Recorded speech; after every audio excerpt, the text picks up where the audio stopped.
በስመ አብ ወወልድ ወመንፈስ ቅዱስ አሐዱ አምላክ አሜን። የእግዚአብሔር ቤተሰቦች ሁላችሁም እንደምን አላችሁ? ይህ ቪዲዮ የሚናገረው ስለ ሰሙነ ሕማማት ነው። ሙሉ ሐሳብ የያዘ ነው።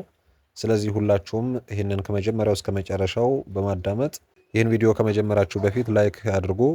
ለዚህ ዩቲዩብ አዲስ ከሆናችሁ ደግሞ ሰብስክራይብ አድርጉ፣ ሼር አድርጉ ለጓደኞቻችሁም እንዲደርስ። ስለ ሰሙነ ሕማማት የተደረገውን ውይይት በቀጥታ እንድትከታተሉ በእግዚአብሔር ስም እናሳስባለን።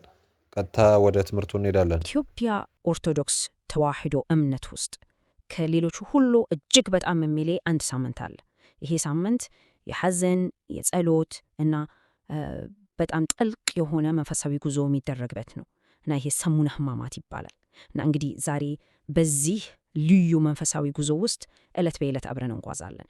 እንግዲህ የዛሬው ጉዟችን ምን ይመስላል? መጀመሪያ ሰሙነ ሕማማት ምንድን ነው የሚለውን እንመለከታለን።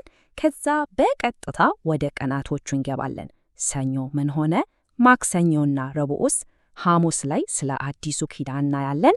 ከዛ ወደ አርብ የመጨረሻው መስዋዕትነት እና በመጨረሻም ቅዳሜ የተስፋይቱ ሰንበት ላይ እናተኮራለን። እሺ እንግዲህ በቀጥታ ወደ መጀመሪያው ክፍል እንገባ። ሰሙነ ሕማማት ምንድን ነው? የሕማማት ሳምንት የሚለው ስያሜ ምን ትርጉም አለው? እስኪ ይሄንን እንመልከት። ስሙ ራሱ ብዙ ይናገራል። ሰሙነ ሕማማት ማለት በቀጥታ ሲተረጎም የሕማም ወይም የስቃይ ሳምንት ማለት ነው። ይሄ የአብይ ጾም የመጨረሻው ሳምንት ነው። በጣም ከበደኛውም ሳምንት ነው። የምናስበው ምንድን ነው? ከአዳም ውድቀት ጀምሮ ለሰው ልጆች መዳን ሲል ክርስቶስ የተቀበለውን መከራ፣ ሕማሙን እና ሞቱን የምንዘክርበትን ልዩ ወቅት ነው። በጣም ጥሩ። አሁን እንግዲህ ወደ ሳምንቱ የመጀመሪያ ቀን እንሄድ። ሰኞ፣ የማንጻትና የመርገም ዕለት። ይህ ቀን ሁለት በጣም ትልቅና ወሳኝ ክንውኖችን ይዞልን ይመጣል። ሰኞ ዕለት ከተፈጸሙት አንዱ አንጽሖተ ቤተ መቅደስ ነው። ክርስቶስ ወደ ቤተ መቅደስ ሲገባ ነገሩ የንግድ ቦታ ሆኖ ነበር ያገኘው እና ምን አደረገ? ነጋዴዎችን በሙሉ አስወጣቸው። ግን ይህ ድርጊት ከዚህም በላይ የሆነ ትልቅ ምሳሌያዊ ትርጉም አለው። ቤተ መቅደሱን እንዳጸዳ ሁሉ የእርሱ ቤተ መቅደስ የሆነውን የእኛን ሰውነትም ከኃጢአት ሊያነጻ እንደሚፈልግ ሚያሳይ ድርጊት ነው። የተናገረው ቃል ራሱ እኮ እንዴት ኃይለኛ እንደሆነ ልብ በሉ። ቤቴ የጸሎት ቤት ትባላለች፣ እናንተ ግን የወንበዴዎች ዋሻ አደረጋችኋት። ይህ ቃሉ እንዲሁ የተነገረ አይደለም። መለኮታዊ ስልጣኑንና ለቤቱ የነበረውን ቅዱስ ቅናት በግልጽ ያሳያል። በዚሁ ቀን የተፈጸመ ሌላው ነገር የበለሷ ነገር ነው። ቅጠል ብቻ አላት እንጂ ምንም ፍሬ የላትም። እቺ በለስ ብዙ ምሳሌያዊ ትርጉም አላት። አንደኛ፣ በውጫዊ ገጽታ ጻድቅ መስለው የሚታዩ ነገር ግን እውነተኛ እምነት እና መልካም ሥራ የሌላቸውን እስራኤላውያንን ትወክላለች። ሁለተኛ፣ ሕገ ኦሪት ራሱ አስፈላጊ ቢሆንም ብቻውን ግን የመዳንን ፍሬ ማፍራት እንደማይችል ያሳያል። በሌላ በኩል ደግሞ የኃጢአት ምሳሌ ነች። ኃጢአት መጀመሪያ ላይ እንደ በለስ ጣፋጭ ይመስላል፣ ግን መጨረሻው መራራ ነው፣ ፍሬ አልባ ነው። እሺ፣ ከሰኞ አልፈን አሁን ወደ ማክሰኞና ረቡዕ እንሻገራለን።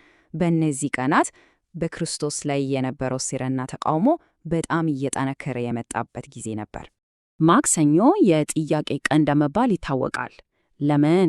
ምክንያቱም ፈሪሳውያንና የሕግ አዋቂዎች መጥተው ስልጣኑን ተገዳደሩት። ይህን ሁሉ የምታደርገው በማን ስልጣን ነው ብሎ ጠየቁት። እርሱ ግን በጥበብ መለሰላቸው። እኔም አንድ ጥያቄ ልጠይቃችሁ፣ የዮሐንስ ጥምቀት ከሰማይ ነው ወይስ ከሰው አላቸው። አሁን እነሱ አጣብቀኝ ውስጥ ገቡ። ከሰማይ ነው ቢሉ ለምን አላመናችሁበትም ይላቸዋል። ከሰው ነው ቢሉ ደግሞ ዮሐንስን እንደ ነቢይ የሚያየው ሕዝብ ይወግራቸዋል። ስለዚህ ምንም መልስ መስጠት አልቻሉም። በዚህም ጥበቡን አሳያቸው፣ ዝምም አሰኛቸው። ረቡዕ ደግሞ በጣም የሚገርም ቀን ነው። ሁለት ፍጹም ተቃራኒ የሆኑ ነገሮች የተፈጸሙበት። በአንድ በኩል የምክር ቀን ይባላል። ለምን? የአይሁድ መሪዎች ኢየሱስን እንዴት እንደሚይዙት የተመካከሩበትና የአስቆሮቱ ይሁዳም በ30 ብር ሊሸጠው የተስማማበት የክህደት ቀን ነው። በሌላ በኩል ደግሞ የመልካም መዓዛና የእንባ ቀን ተብሎ የሚጠራ ኃጢአተኛ የተባለችው ማርያም እንተፍረት በጣም ውድ የሆነ ሽቶ አምጥታ ራሱን የቀባችበት፣ በእንባዋም እግሩን ያጠበችበት የጥልቅ ንስሐና የፍቅር መገለጫ የሆነ ውብ ተግባር የተፈጸመበት ቀን ነው። እንዴት ያለ ልዩነት ነው! አሁን ደግሞ ወደ ሐሙስ ደርሰናል። ጸሎተ ሐሙስ እንግዲህ ለክርስቲያናዊ እምነት እጅግ በጣም መሰረታዊ የሆኑ ብዙ ክንውኖች የተጫቆበት የምስጢር፣ የትህትና እና የክህደት ዕለት ነው። ያው ይህ ቀን በአራት ዋና ዋና ስሞች ይታወቃል። ጸሎተ ሐሙስ፣ የምስጢር ቀን፣ የኪዳን ሐሙስ እና ሕጽበተ እግር። እያንዳንዳቸው ስሞች በዛ ቀን የተፈጸሙትን ታላላቅ ድርጊቶች ያስታውሱናል። ከትልልቆቹ ድርጊቶች አንዱ ሕጽበተ እግር ነው። እስኪ ያስቡት፣ ጌታ ራሱ ፎጣ ወስዶ በውሃ የተሞላ ጋን ይዞ የደቀ መዛሙርቱን እግር አንድ በአንድ ማጠብ ጀመረ። ጴጥሮስ እንዴ ጌታዬ፣ አንተ ይህንን እግር አታጠብም ብሎ ተቃወመ። ክርስቶስ ግን የዚህን ድርጊት አስፈላጊነት አስረዳው። የሚገርመው አሳልፎ እንደሚሰጠው እያወቀ የይሁዳን እግር ሳይቀር ማጠቡ ነው። እኔ ለእናንተ እንዳደረጉ እናንተም እርስ በርሳችሁ አድርጉ በማለት የመጨረሻውን የትህትናና የአገልግሎት ምሳሌ ትቶልን አልፏል። በዚሁ ምሽት ላይ ነው እንግዲህ አዲሱ ኪዳን የተመሰረተው። ምስጢረ ቁርባን፣ ጌታ እንጀራውን ቆርሶ ይህ ሥጋዬ ነው አለ። ወይኑንም አንስቶ ይህ ስለ እናንተ የሚፈስ የሐዲስ ኪዳን ደሜ ነው አለ። ከዚህ በኋላ መዳን በእንስሳት መሥዋዕት ሳይሆን በእርሱ ሥጋና ደም እንደሚሆን ያንን ታላቅ ምስጢር የመሰረተበት ሌሊት ነው። በዚህ የአዲስ ኪዳን ምግብ ላይ ክርስቶስ በመስቀል ላይ ስለሚቀበላቸው ሕማማት አስቀድሞ ተናግሯል። እነዚህም 13 ሕማማተ መስቀል በመባል ይታወቃሉ። ስለዚህ ይህ ቁጥር በቀጣዩ ቀን የሚደርስበትን መከራ አስቀድሞ የሚያመለክት ትንቢታዊ ፍቺ ነበረው። አሁን ደግሞ የሳምንቱ ቁንጮ ወደ ሆነው ወደ አርብ ቀን ደርሰናል። ስቅለት። ይሄ የመጨረሻው መስዋዕትነት የተከፈለበት የጥልቅ ሐዘንና የመታሰቢያ ዕለት ነው። የክርስቶስ ሕማም ረጅም ነበር። ለ18 ሰዓት የዘለቀ ስቃይ ነው። ነገሩ የሚጀመረው ከሐሙስ ሌሊት 3 ሰዓት ላይ ጌቴሴማኒ ውስጥ ሲያዝነው፣ ከዚያ ሌሊቱን ሙሉ ፍርድ ከፍርድ ሲንከራተት፣ ሲፌዝበት፣ ሲገርፉት አደረ። አርብ ጠዋት 6 ሰዓት ላይ ደግሞ በቀራንዮ መስቀል ላይ ሰቀሉት። በመጨረሻም ከሰዓት በኋላ 9 ሰዓት ላይ ሁሉ ተፈጽሟል ብሎ ቅድስት ነፍሱን አሳልፎ ሰጠ። ያው የክርስቶስ ሞት ዝም ብሎ የተፈጸመ ነገር አይደለም፣ ፍጥረትን በሙሉ ያናወጣ ክስተት ነበር። በዚያች ሰዓት 7 ታላላቅ ተአምራት እንደተፈጸሙ መጽሐፍ ይናገራል።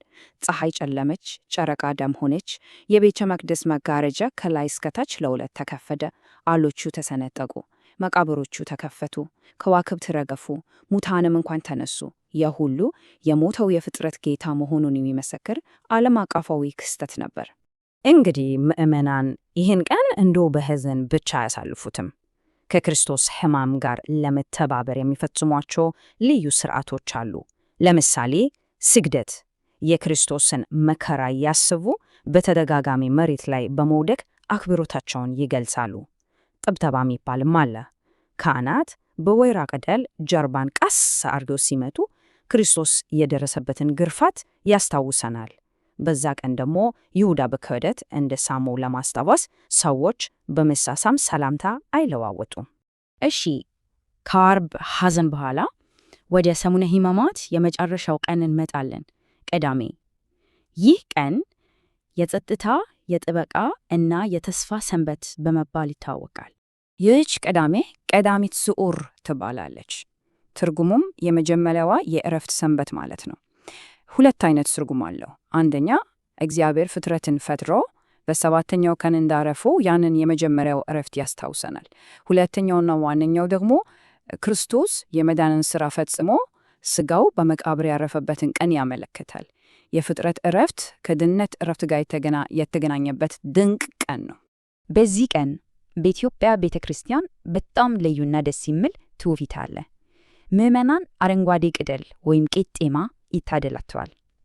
እስኪ ጥያቄ እናንሳ። ይህ ቄጤማ ለምንድን ነው የሚታደለው? ምንን ያመለክታል? የቄጤማን ትርጉም ለመረዳት ወደ ዘፍጥረት መጽሐፍ መለስ ማለት እንችላለን። የጥፋት ውሃ አልቆ ኖህ ከመርከብ ርግብን ሲለከት የወይራ ዝንጣፊ ይዛለት ተመለሰች። ይሄ ምን ምልክት ነበር? የጥፋት ውሃ ማብቃቱንና አዲስ ሕይወት መጀመሩን የሚያበስር የተስፋ ምልክት ነበር። ልክ እንደዚሁ በቅዳሜ ስዑር የሚታደለው ቄጤማ የክርስቶስ ሞት የሞትን የጥፋት ውሃ እንዳቆመው የትንሣኤና የአዲስ ሕይወት ተስፋ እንደመጣልን የሚያበስር የምስራች ነው። እንግዲህ ይህን ሁሉ ስናይ አንድ ትልቅ ጥያቄ ይነሳል። ሙሉ በሙሉ ለመከራና ለስቃይ መታሰቢያ የተሰጠ አንድ ሳምንት እንዴት ሆኖ ነው ማይናዋጥ የተስፋ የመጨረሻው መሰረት ሊሆን የቻለው? ይህ ጥያቄ ከስቅለቱ ሐዘን ወደሚቀጥለው ቀን ወደ ትንሣኤው ደስታ የሚያሻገርን ጥልቅ ሐሳብ ነው። ስለዚህ ስለ ሰሙነ ሕማማት የቀረበው መልእክት ይህንን ይመስላል። የእግዚአብሔር ቤተሰቦች ሁላችሁንም እንኳን አደረሳችሁ። ይህንን በደንብ አድርገን ደጋግመን መስማት ይጠበቅብናል ብዬ አስባለሁ። ምክንያቱም ጥሩ የሆነ መልእክት የያዘ ስለሆነ እውነተኛውን የቤተ ክርስቲያን የግብረ ሕማሙንና የቤተ ክርስቲያንን ሕግና ስርዓት የሚያስተምርና የሚናገር ስለሆነ እነዚህን ነገሮች በደንብ አድርጋችሁ አንደርስታንድ እንድታደርጉ ያስፈልጋል። አሁንም ዜና ሰማያትን ሰብስክራይብ ያላደረጋችሁ ሰብስክራይብ አድርጉ፣ ላይክ አድርጉ፣ ሼር አድርጉ፣ እንዲሁም ለሌሎች እንዲደርስ ማለት ነው። ቤተሰብ ስለሆናችሁ እናመሰግናለን። እስከዚህ ድረስ ስለተከታተላችሁ እናመሰግናለን። ሰላም ሆኑልን።